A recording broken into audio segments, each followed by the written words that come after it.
लोकसभा में आज मरकजी वजीर रेलवे अश्वनी विष्णु अपोजिशन बिलखुसूस कांग्रेस पर बरहम देखे गए। ऑटोमेटिक ट्रेन प्रोटेक्शन सिस्टम को लेकर अपोजिशन की तरफ से जब हुकूमत को निशाना बनाया गया तो अश्वनी विष्णु ने कहा कि 58 सालों में इन लोगों को क्यों ATP नहीं लगवाया था।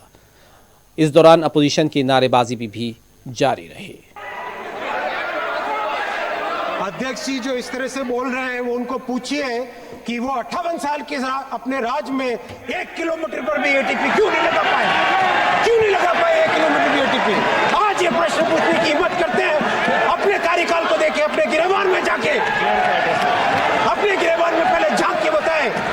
इसी हाउस में ममता जी जब रेलवे मिनिस्टर थी वो अपने एक्सीडेंट के नंबर बताती थी, 0.24 से 0.19 पे होने पर कितनी तालियां बजाते थे। आज 0.19 से 0.03 इंडेक्स होने पर आज इस तरह के आरोप लगाते हैं। क्या है ये बात? ऐसे देश चलेगा क्या माननीय अध्यक्ष जी? देश चलाने के लिए रेलवे की सुधारने के लिए सबको सहयोग करना पड़ेगा। ये ऐसे नहीं चल सकता।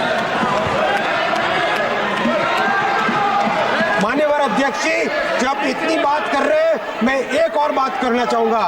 विपक्ष के कांग्रेस ने एक सोची समझी तरीके से, रणनीतिक तरीके से छोटे विषय को अपने सोशल मीडिया की ट्रोल आर्मी के जरिए से इस तरह से उठाना चालू किया।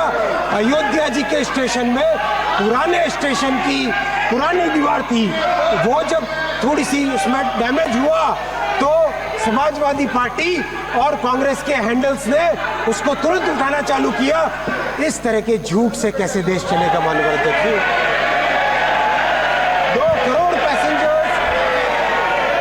2 करोड़ पैसेंजर्स डेली यात्रा करते हैं। क्या उनके मन में ये भय भरना चाहते हैं? अध्यक्ष जी मैं आपके समक्ष 12 लाख रेलवे एम्प्लॉई जो दिन रात मेहनत करते हैं, मैं रिक्वेस्ट करूंगा आप सब ताली बजा के पेट उनका दम दिखाएं, उनको हिम्मत बढ़ाएं। पूरा देश